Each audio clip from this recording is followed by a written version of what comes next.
Hey Unlock listeners, this is a different kind of episode. It's part of our special Divergent Thinking series. These are interviews with experts in seemingly unrelated sectors that are designed to spark unexpected connections and push your vacation rental business forward. This episode is brought to you by VRMB Communities, changing the industry through collaboration. Let's get on with the show.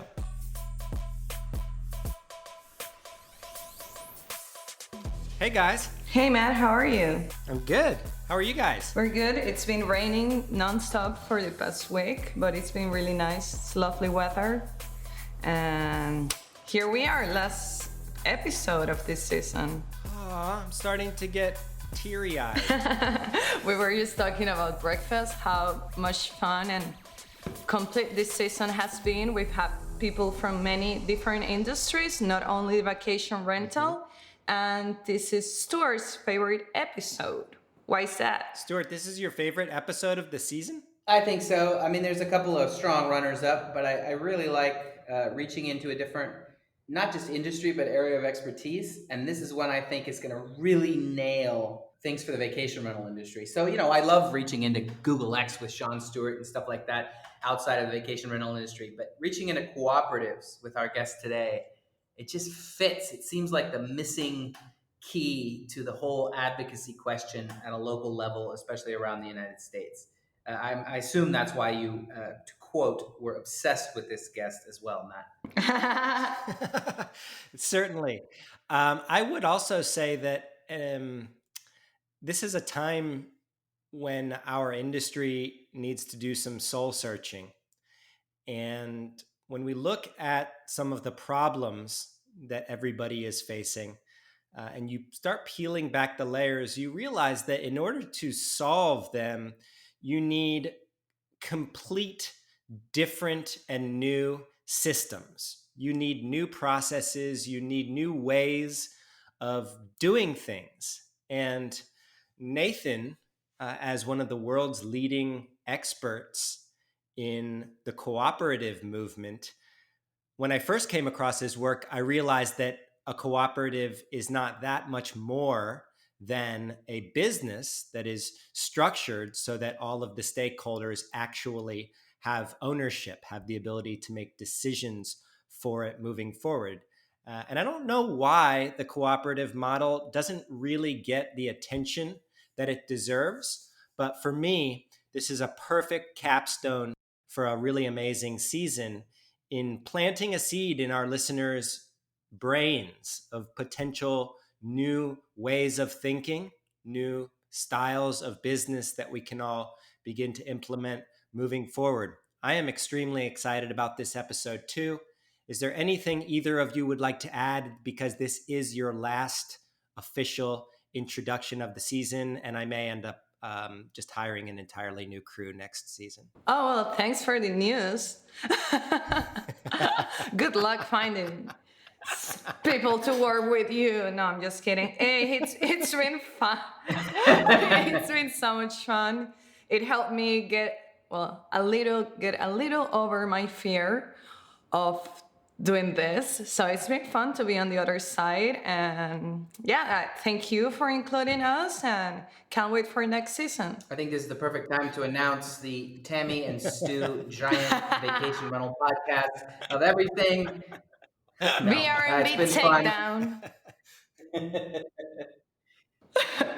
Love you guys. With that said, I would like to also thank you guys for being so amazing and for adding a new little twist into this season. These introductions are a new format for us, and for me, nothing more than an excuse to chat with my buddies and to hear your lovely voices. So with that, let's hit play.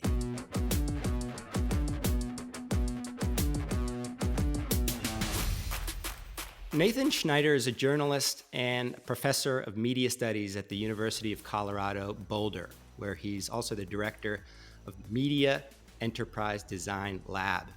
Nathan's authored books on cooperative enterprises, including my favorite, Ours to Hack and to Own, and also the one that I'm going to read next, that's Everything for Everyone. Nathan writes articles for major newspapers about cooperative enterprises. He's been doing all of this for way longer before the pandemic actually hit. And in this episode, we plan to talk about the virtues of the cooperative model and where they may fit in our niche. Nathan Schneider, welcome to Unlocked. Thanks for having me. And I have to mention, we share the same namesake. I lived almost 12 years in the historic district of Casco Viejo, Panama, where all of the neighbors thought that I looked like a Dutch soccer player named Wesley Schneider. And they all referred to me as Schneider. So it's nice to be back. Good. Well, we're all part of the same collection of Schneiders who are probably not tailors anymore. But in fact, which is what the word means in German. But in fact, actually, my great grandparents' generation were still actually doing the thing that their last name said they should be doing. Very cool. My father is actually in the woolens business, so I suppose that we kind of are too. Nathan, there you go. You burned the name. These podcasts are in such unusual times. So we are beginning each episode by asking, what is a day like in your current quarantine or stay-at-home setup? Well, I am at home with my wife and my two small kids. And so we are trying to figure out how to have two jobs, which we're grateful to still have, at least for now, and also two kids that we need to be taking care of and somehow bringing up full time as well. So it's a challenge, trying to learn the medieval art of kind of the blending the family and the economy, and it's been fun, but also something that we weren't quite prepared for. But also, a lot to be grateful for. And I think that sort of perfectly sets the stage, because most of our colleagues are also faced with an incredible change in scenery, a change in plans. And because you are not a vacation rental professional, I'm taking this opportunity of the season to go outside our industry a bit and hear from people who are doing unique things and how those things may be applicable to our space. Just to give you a bit of a summary, the vacation rental movement is a highly fragmented one. There's lots of mom and pops, and I use that in the best sense of the word. They're small, they focus on details, they do things really well. But because we are so fragmented, we have trouble doing things that big entities can do. Things like working with lawmakers, for instance. We are getting pummeled because we don't have a singular voice. Things like standing up against large platforms like Airbnb, who recently threw hosts under the bus by pretty much universally refunding all guests and overriding policies that were agreed on between the hosts and the platform itself. We don't have collective buying power. And we also have a bit of an issue in that a lot of managers don't really participate in this broader movement because there is no singular platform. So you are someone that I have followed for quite some time and have even obsessed over in the most complimentary sense. And I'd love for you to just share from a high level your specialty. What is a cooperative model compared to a big corporation or an association? Sure. Cooperative is a business that's owned by the people who participate in it. It's in some ways that's simple, and it's a tradition that's existed as long as the publicly traded or investor-backed corporation. It's been lurking in the background and doing some pretty amazing things all along, but often doesn't get the kind of attention or consideration that other kinds of models might have. And this is, I think, a real lapse, especially in the moment of the online economy. when you say co-op, people might think of different things. They might think of, when I was in college, I lived in a housing co-op, which was a packed group of 12 people, living in a dirty house and having 2-hour meetings every week. Or you could think of something like Visa, which initially spun out of Bank of America in the late 60s, early 70s as a cooperative of local banks. Or Associated Press, which is a cooperative of local newspapers and other news organizations. So this is a very flexible model that allows accountability to be at the heart of the business. And this is especially important in the context of the online economy, where we're seeing so many accountability crises, where so many of these companies we're relying on over and over, we're being reminded, are not really accountable to us in the long term in the ways they need to be. And the issue that you mentioned earlier about Airbnb choosing, whose side it was on, and against another set of stakeholders is a clear example of what a kind of accountability looks like. I would even suggest also that, the accountability isn't just to, those customers, it's ultimately to its investors. And that's a very, that's a result of its corporate structure, its ownership structure. It's owned primarily by outside investors. And actually, the company itself has sought a different arrangement. In recent years, it's petitioned the Securities and Exchange Commission to actually be able to share ownership with its users. So even Right. what we find is that some of these big companies would love to find a way to escape, the logic that they've found themselves caught in. And so over the last few years, I've been working with a new generation of both existing companies, investors, kind of big players, but especially small startups that would love to build online platforms on the basis of this co-ownership, and to build that kind of good accountability into the core of the business. You just touched on so many things that I'm referencing into our space that make so much sense. And when you start, you watch a company like Airbnb that structurally uh, has to operate one way, and yet they often talk like it's a co-op.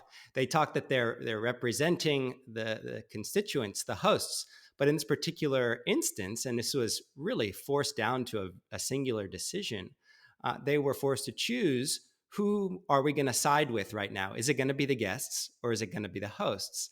And they chose the guests, but that is almost the antithesis of this sort of group model, right?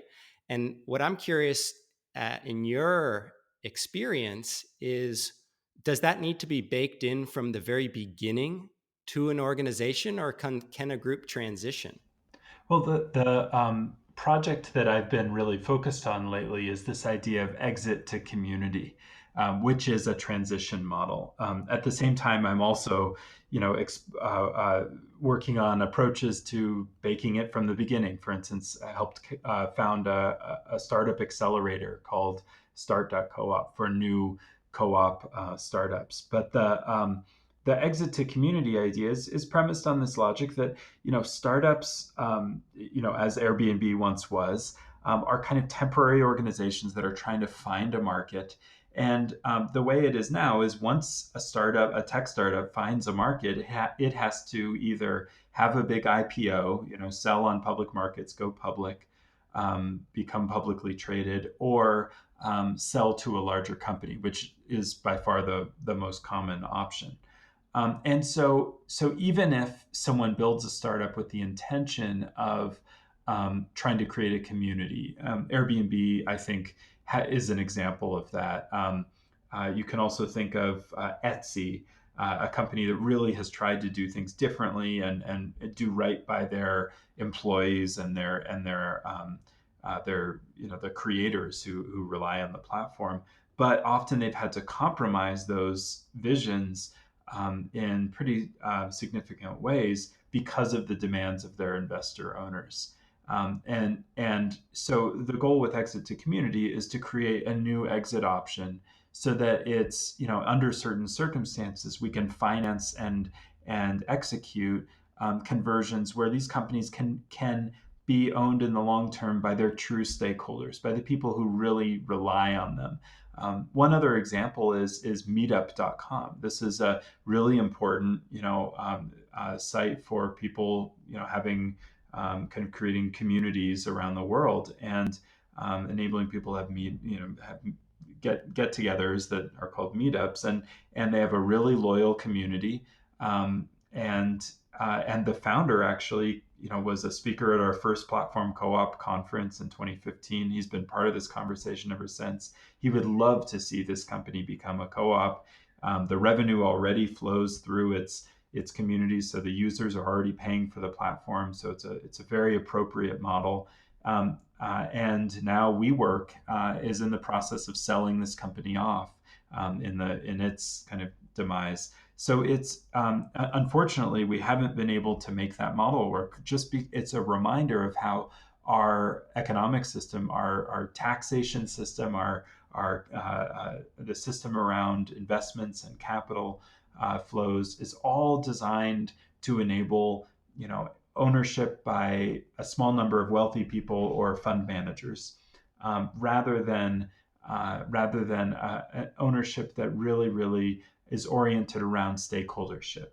And it's such a shame, because Meetup or Airbnb or so many of these other platforms that are all about building relationship and community haven't had the opportunity to even consider putting that community at the center of their ownership structure. And if they did, how much more could they make those hard decisions, like in a moment of crisis, as we're in, with their true stakeholders at the center, rather than kind of showing their true colors and revealing that their priorities are actually elsewhere. Right. And in a moment, I'd like to talk about how a cooperative model is created. But you also talk a lot about diversity and the importance of it in a sustainable group. You talk about how it can unite different political parties, how it kind of can straddle a line, and achieve things that were otherwise just divided and polarized. And in our space, we have a kind of a division between both the large property managers, who typically manage more than 100 properties, the small property managers, who typically manage less than 20. Those two groups view themselves totally differently. And then the single property owners, who oftentimes are retired, doing it on the side, but still really professionally. Talk a little bit about that magic sort of sweet spot that a properly done cooperative entity can achieve. Well, that challenge can be quite serious, and it's something that, for instance, has become a problem in the agricultural sector, which in the U.S. is the most highly developed cooperative sector, just because in the early 20th century there was a lot of intentional infrastructure built for cooperatives in agriculture, and as agriculture has consolidated, turned from small family farms to bigger and bigger operations, they've had to really wrestle with this question. And particularly because the cooperative model is based on the logic of one person, one vote, which means, or one member, one vote, which means that, in an ag co-op, you could have, some really big corporate operations with the same vote as, a small family farm. Of course, these big operations don't like that. And in some cases, they've tried to change it. But it really is a model that's designed as much as possible to support a bias toward equality and a bias toward diffusion of power. So these models are going to work best when you are creating an approach that encourages people to do well while staying relatively small, rather than encouraging lots of conglomeration. Another example in this, very important cooperative sector is hardware. Actually, my grandfather ran a national hardware purchasing cooperative. But you think of examples like Ace Hardware is a cooperative owned by its local stores. So Ace, is designed not to encourage, precisely to avoid this context where you have one company owning lots and lots and lots and lots of hardware stores altogether. The goal is really to enable each community to have local people owning their own hardware store, and the things that need to be done at large scale, the things that really benefit from economies of scale, are done through the cooperative, and the cooperative is accountable to those local members. So it kind of helps do away with the need to build up lots and lots of to accumulate lots and lots of scale and property. It allows local businesses to run really well and do well by their owners and their employees and so forth, without having to conglomerate. So it's a model really designed to enable diversity and to enable small scale ownership for the stuff that really matters, while handling the stuff that needs to be done at scale in where necessary. So, for instance, my local Ace Hardware is like, it's only able to survive with Home Depot 2 blocks away because of its cooperative. But it's also so different from that Home Depot in that it's so clearly designed to serve the particular needs of our community, and the employees just are a pleasure to talk to. They're incredibly knowledgeable. It's a whole different experience going to that store because they're able to prioritize their local identity and really benefit from it, rather than have to focus on building the scale on their own to compete with that Home Depot. The co-op does that for them. And that would also give them the ability to buy hardware, things like hammers. That's right. In bulk, which they wouldn't be able to do individually. What are some other real, tangible benefits like bulk purchasing? In our industry, I'm envisioning the ability to buy, with the current situation, cleaning products that are new COVID clean products in bulk that would be prohibitively expensive individually. Are there in addition to bulk purchasing, other real actionable benefits that you see regularly? Absolutely. Yeah. So purchasing is one type of activity that's very common among cooperatives of small businesses. For instance, another example is in my town, there's a solar panel company, a small company. It's actually owned by its workers. So it's a worker cooperative called Namaste Solar. And they realized they couldn't compete with the big competitors like Solar City on scale and on cost, just because the competitors were so much bigger. So they created a purchasing co-op that enabled them to join together with similarly sized and mission-oriented, solar panel companies around the country and buy their panels together. And it's a very lean operation. It's like just a couple people running this really large scale purchasing operation that's enabling companies around the country to stay in business and to thrive.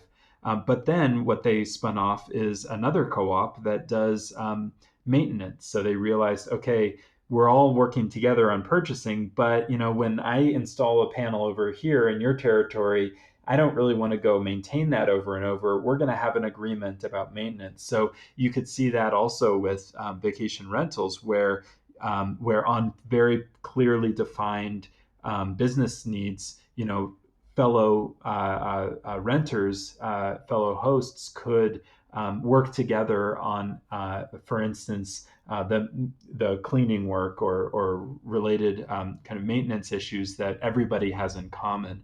And what they've actually just spun out now is their own credit union called the Clean Energy Federal Credit Union. And this is amazing.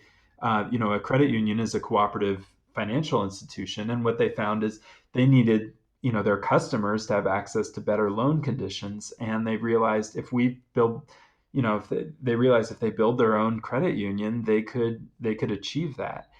So they've been using all these different cooperative models in order to achieve common goals without giving up their small scale, their community focus, and everything, but very intentionally identifying, okay, where do we need economies of scale? Let's build the cooperative to achieve that goal, and retain our distinctiveness and our cultural roots. I'm already thinking sharing laundry facilities, That's sharing right. cleaning staff in any particular region. And that's something, for instance, here in Colorado, our hospitals have a cooperative for laundry. That where the hospitals are in a joint agreement to do laundry together. This is these kinds of things are happening all around us. The trick is that we often don't see them because these aren't public facing brands. They're kind of background processes, but the power of them and their ability to enable small business to operate is really immense. And you mentioned something earlier that I think is super important, which is the way in which some of the new platforms like the Airbnbs and so forth use the language of cooperatives. You see this also with Amazon Prime. Membership. The idea of membership really comes out of this cooperative tradition. And the idea that you would kind of pay an investment fee in order to, be a member of the business. In the cooperative context, that means you're a co-owner. Certainly not with Amazon, but it really does remind us of the importance of drawing that distinction and recognizing that they're really that if these companies are going to talk this language of being a partner and being on the side of the people who depend on them, they really need to show it in their ownership structure, so that when things really get hard, we know where their loyalties are going to be. And you just touched on something that I still want to get to, the how it's created part, because I know people are like super excited about this. You're hearing this right now, but you touched on financing, and to be done properly, I'm guessing a organization like this really does need income beyond just the shared resources that can be um, that it could share. But does it mean that to be diverse and to be democratic, you can't have a large stakeholder financing it? Does it need to independently, on a membership level, small amounts, sustain itself? Is that the only way? Well, it's a big challenge right now because our financial system is really not well designed for cooperatives anymore. If you're a farmer co-op or one of the rural electric co-ops that brings electricity to most of rural America, there is actually a financing system for you, kind of created through federal policy, but not for many other kinds.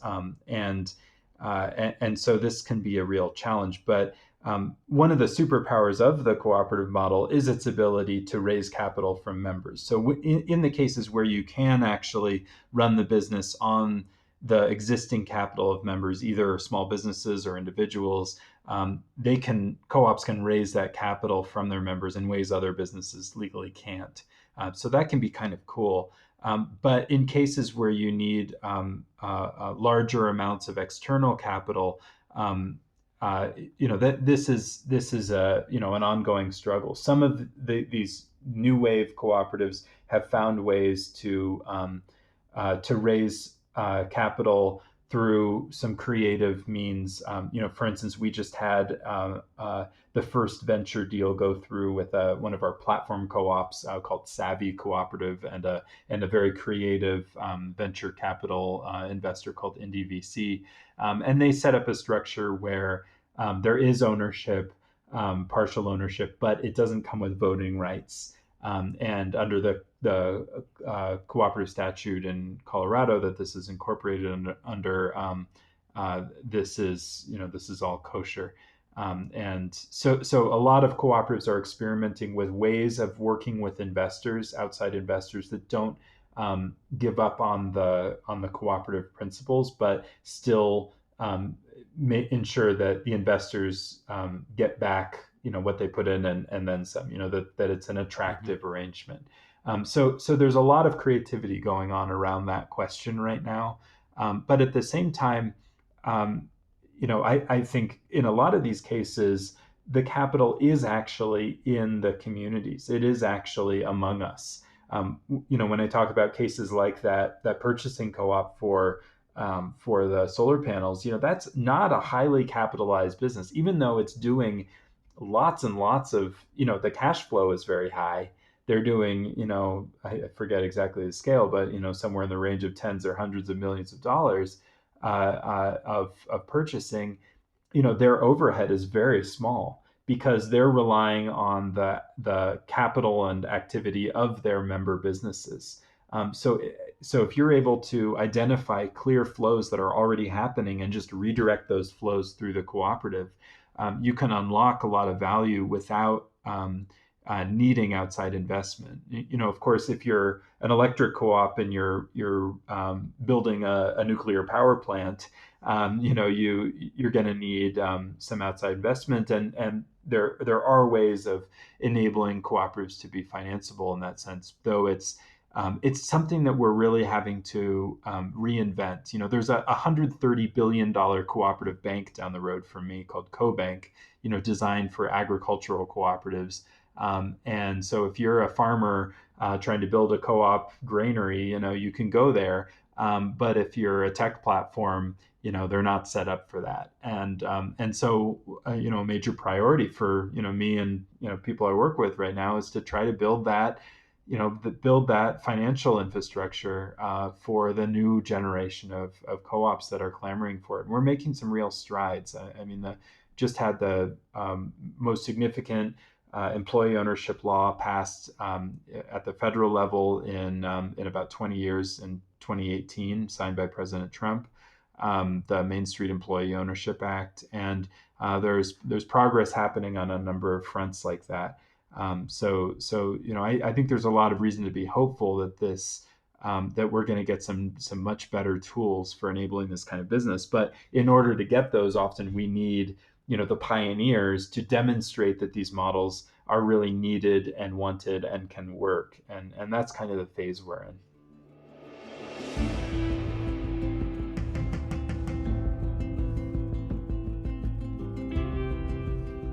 Calling all vacation rental pioneers.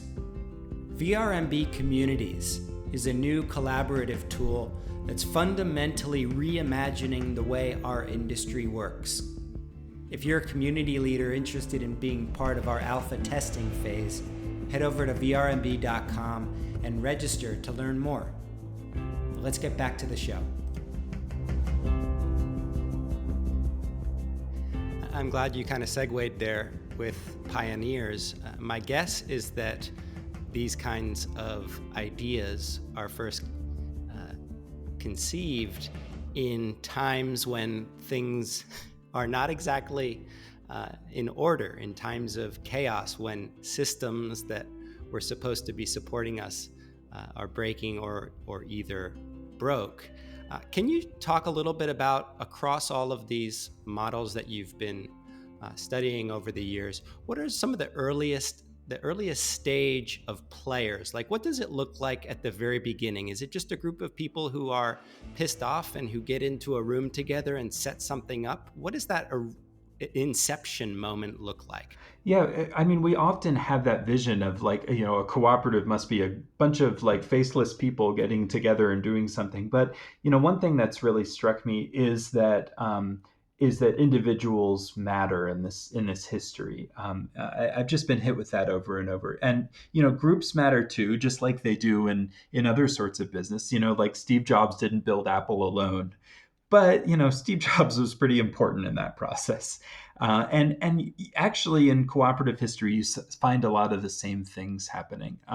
For instance, someone who I think deserves a lot more credit than he gets is Alphonse Desjardins, the founder of the North American credit union system in Quebec. He was a Quebecois journalist who built this model that spread to the U.S. And built it really out of vision and commitment and determination.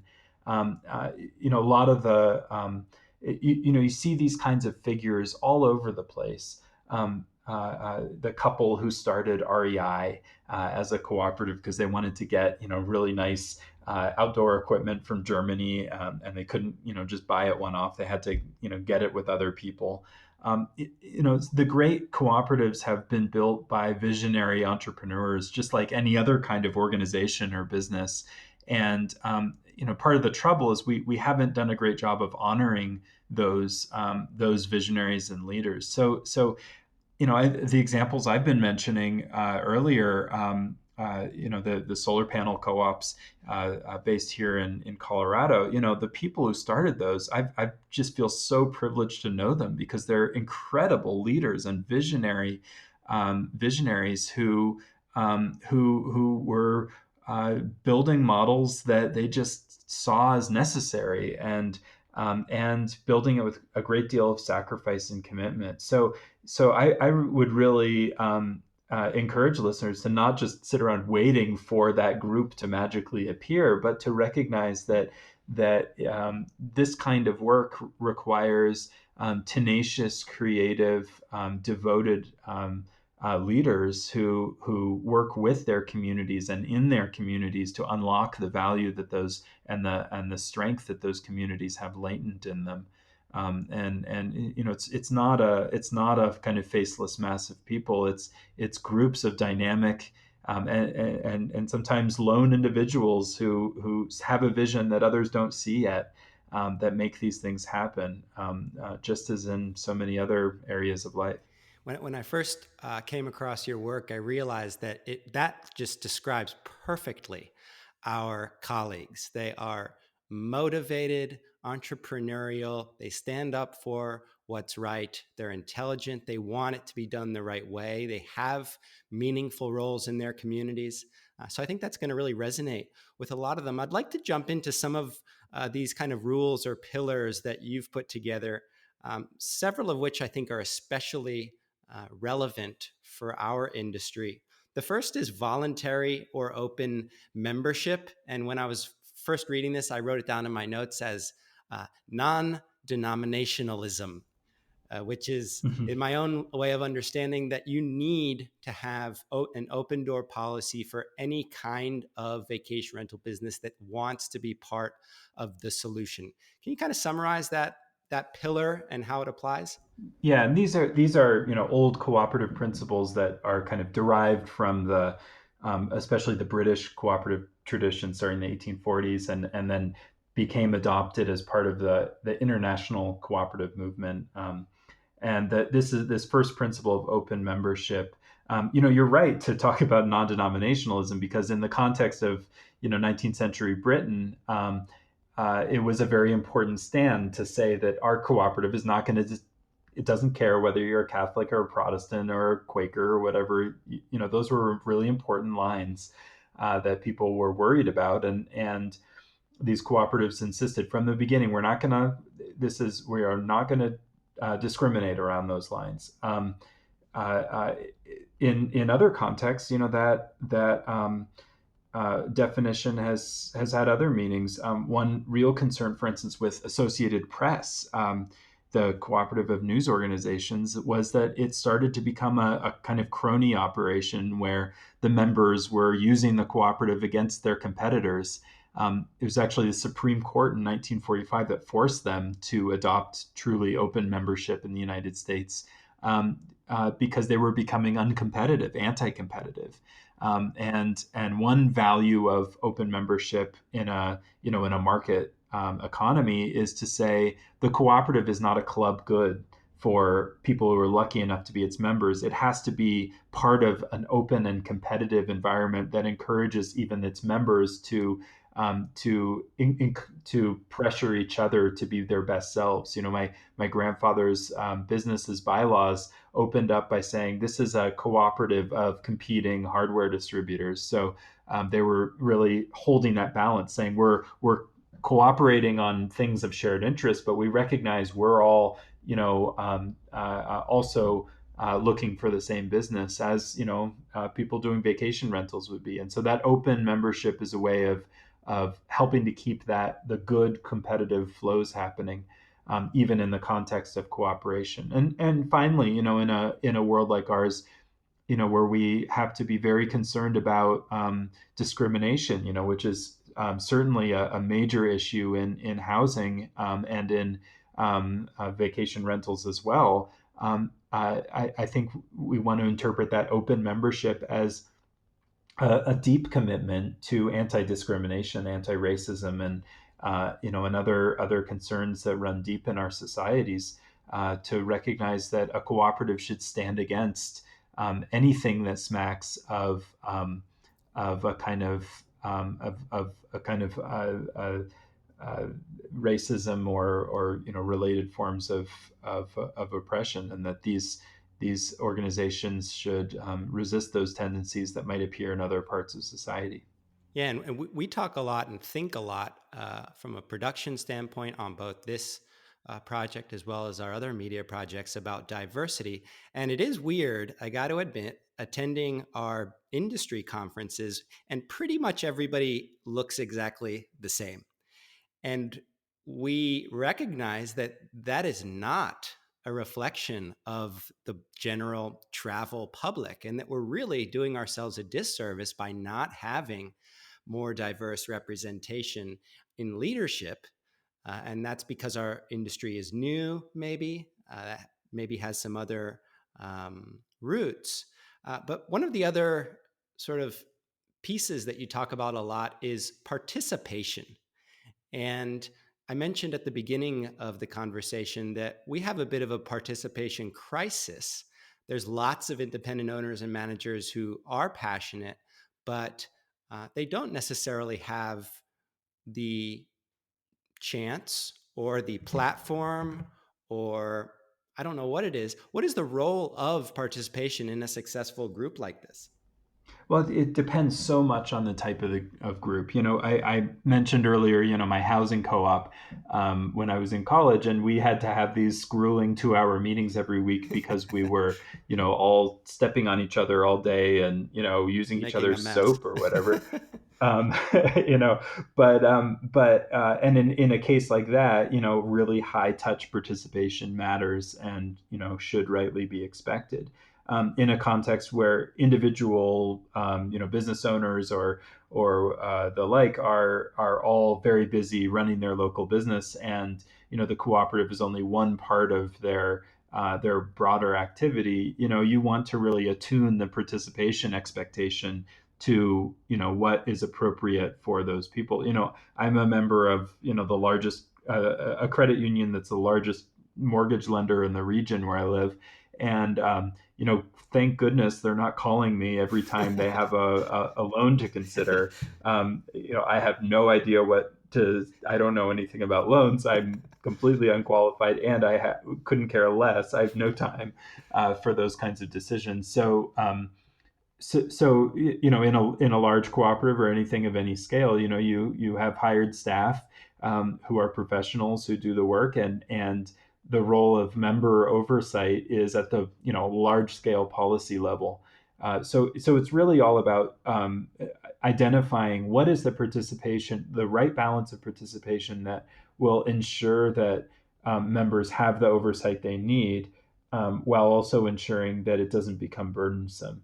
And that can change over the course of an organization. With our startups, one of the real challenges is startups have to pivot. They have to be able to make decisions really quickly, and they need to take risks that not all their stakeholders are going to like.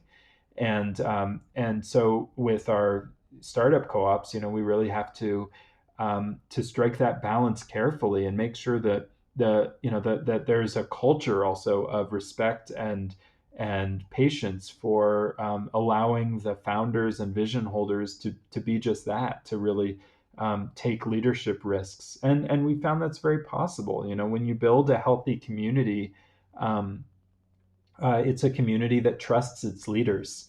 It's and is going to err on the side of assuming that the leaders are on their side, and as a result, the leaders trust the membership.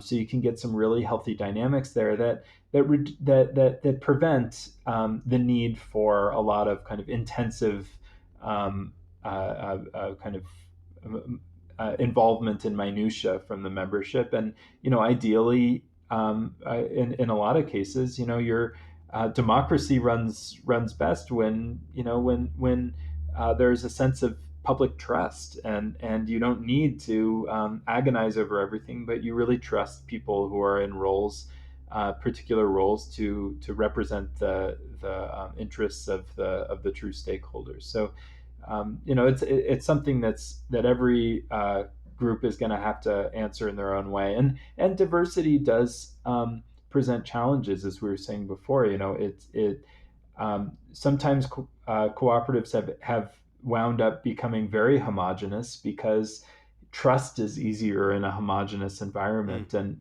I think one of the challenges of our time is to work on building that civic trust, and that economic trust, and a whole range of forms of this across some of our deep dividing lines of class and race, and that divide our society in sometimes hard to see fashion. But that it's really something that a lot of the new wave of cooperatives right now are taking head on, as a fundamental challenge for themselves.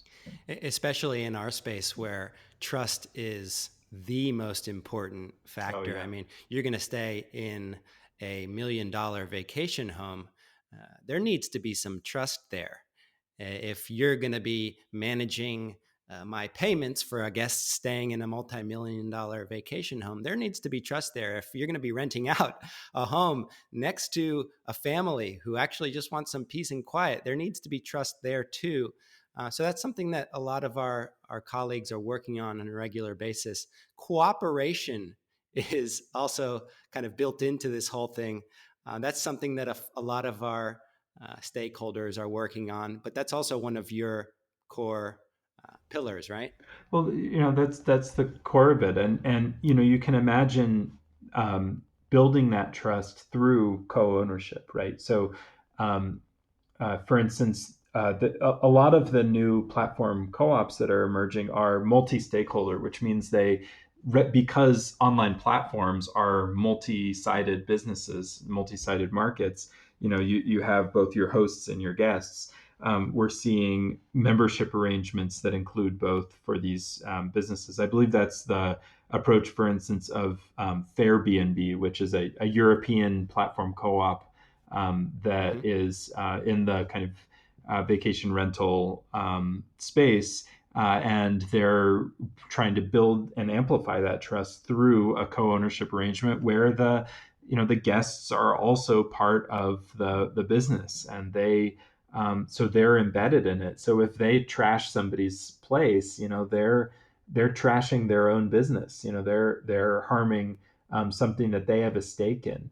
Another piece of it is, a really hard to include component is the broader community, because this industry really affects the communities in which it operates. It affects housing prices and a range of community impacts. And so one thing Fairbnb has set out to do is it's integrated into the model as a kind of contribution to local nonprofits, having a stakeholder role for local leaders who are outside of the business per se. But it's all about achieving through the business itself the appropriate balance where you're not antagonistic to the local community, but you're really recognizing the fact that you're embedded in it, and you recognize that ultimately your business is going to be healthier on that basis. And it's another reason to emphasize that opportunity of local ownership. That if Mm. you have if you keep things relatively small, at the ownership level, you're it's going to be much more likely that business is going to make those compromises to accommodate the needs of the community, because they're long term embedded in that community. And whereas a company like Airbnb, it's going to pay lip service, but ultimately it's not embedded in local communities, and it's willing to kind of cause some carnage when it needs to. A local business owner is not going to do that. They're part of the Chamber of Commerce, et cetera, et cetera. They're embedded.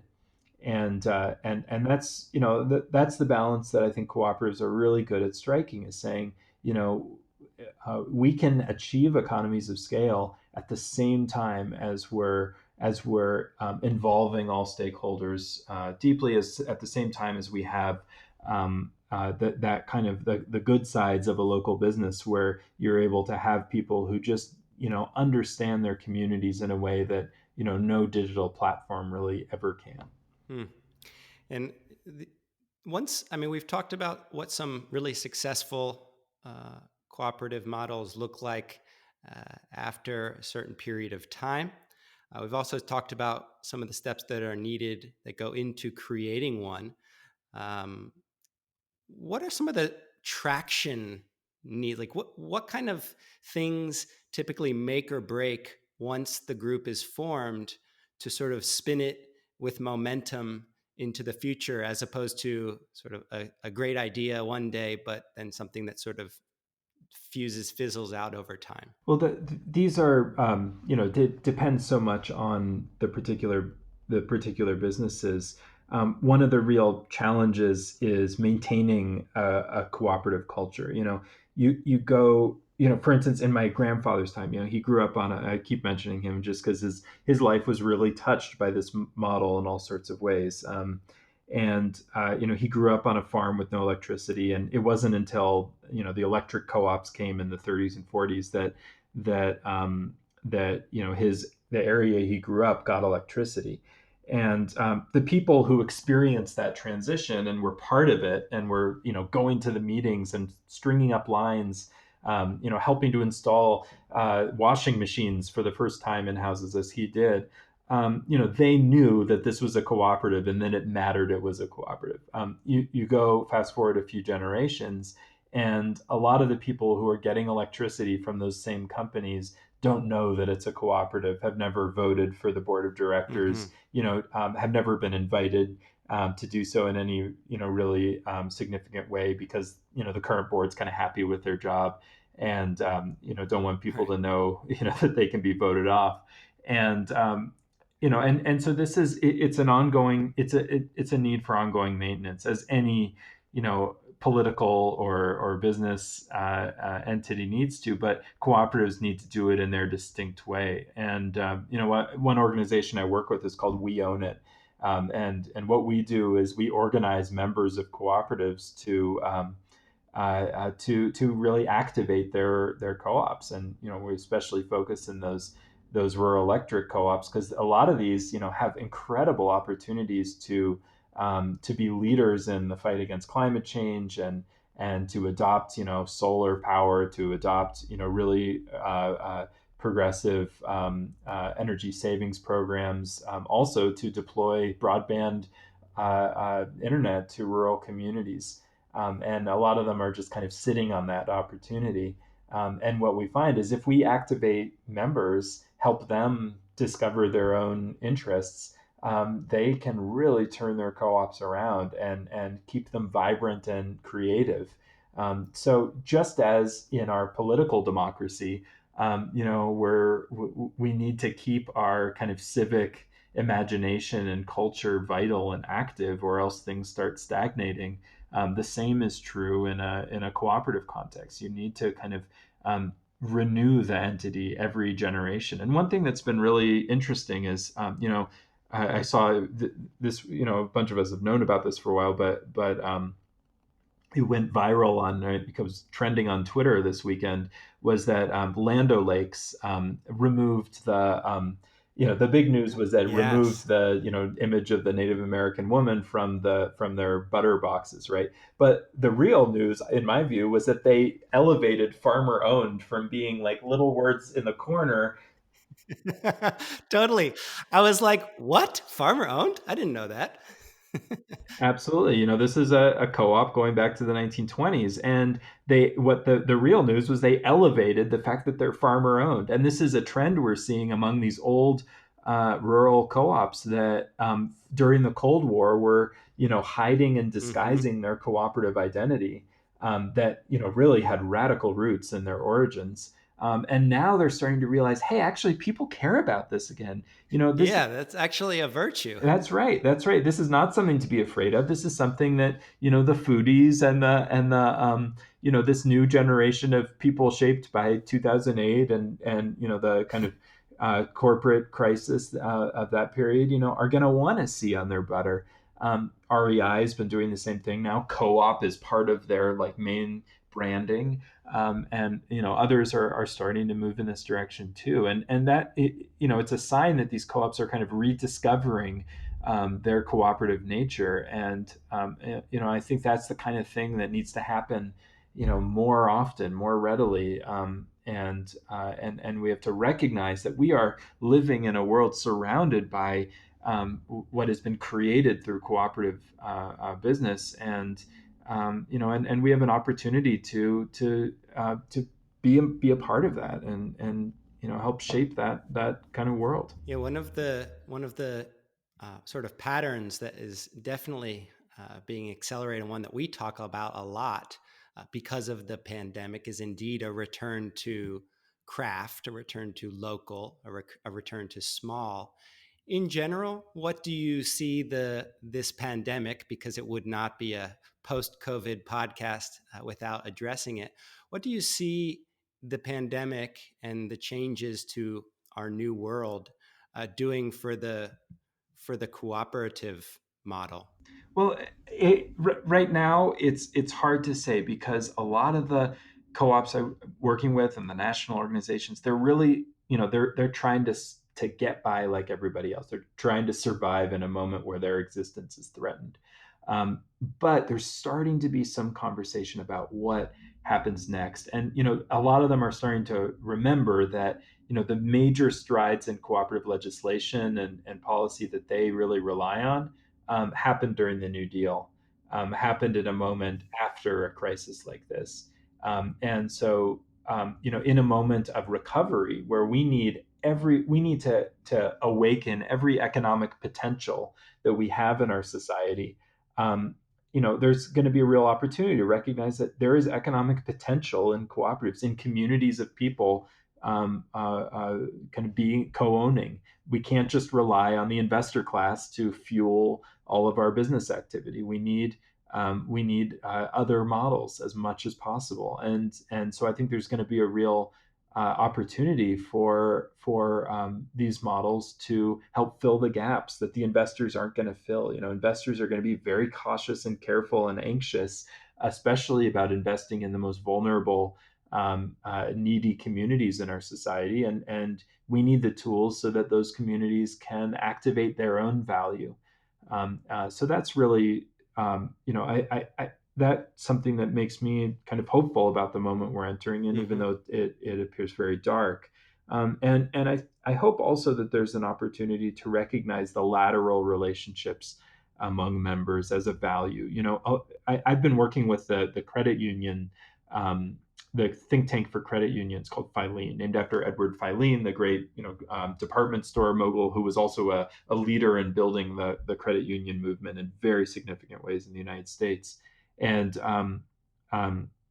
with them, I've been trying to work with them to rediscover the power of lateral relationships. The original thing that made co-op or credit unions powerful was that they were able to unlock how in a community people know who's trustworthy, and the outside banks couldn't determine who was creditworthy, so they just wouldn't loan and lend in certain communities.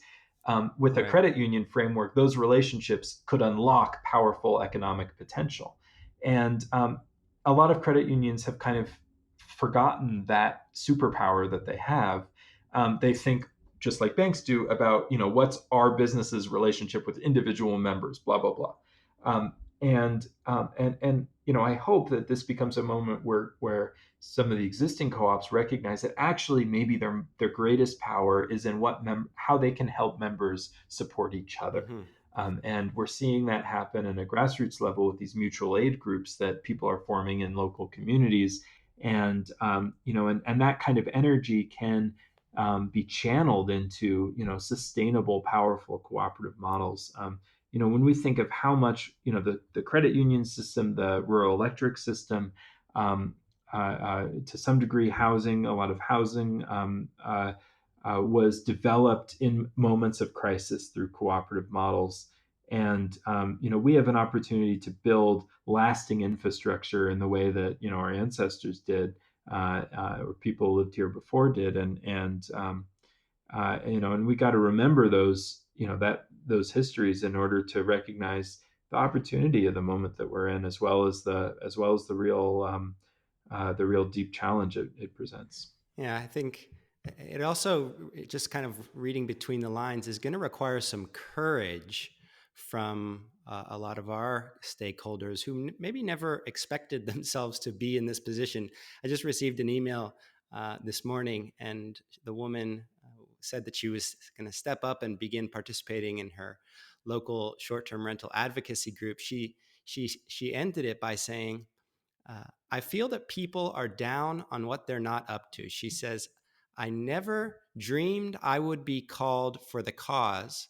However, I'm ready and willing. Vacation rentals are the heart of our community. I can't think of anything else I'd rather take a stand for saving. I will serve it well. I'm super scared and excited. And I think that really just summed up, for me at least, what a lot of our colleagues are going through. So in hearing your words, is there any single last bit of advice that you share with folks, encouraging them to explore this route? Well, that's just a beautiful way to end. I mean, what that woman said, because this model is really all about remembering our own capacity and stepping into it. Remembering that we don't need to have an economy, a business environment that is run by the most powerful. We should be, and we can have an economy that is really driven by the participants, the people who are at the heart of their communities, as she said. So, this conversation, this model, this movement, is really all about making that real and available to people, and helping them step into it, just as she's describing. Nathan, I have to thank you, because ever since I first came across your work, my brain started running with ideas of how it could be applied to our little niche. But I'm especially appreciative that you could take the time to come on here and share it with them yourselves. Thanks for having me. I hope you enjoyed this discussion as much as I did having it.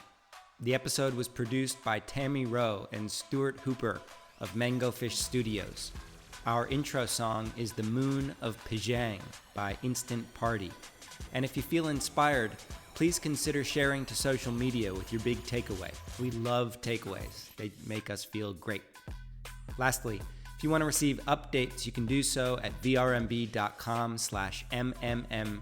And if you want to join our virtual community of vacation rental professionals, become a member of VRMB's Inner Circle today. Until next time.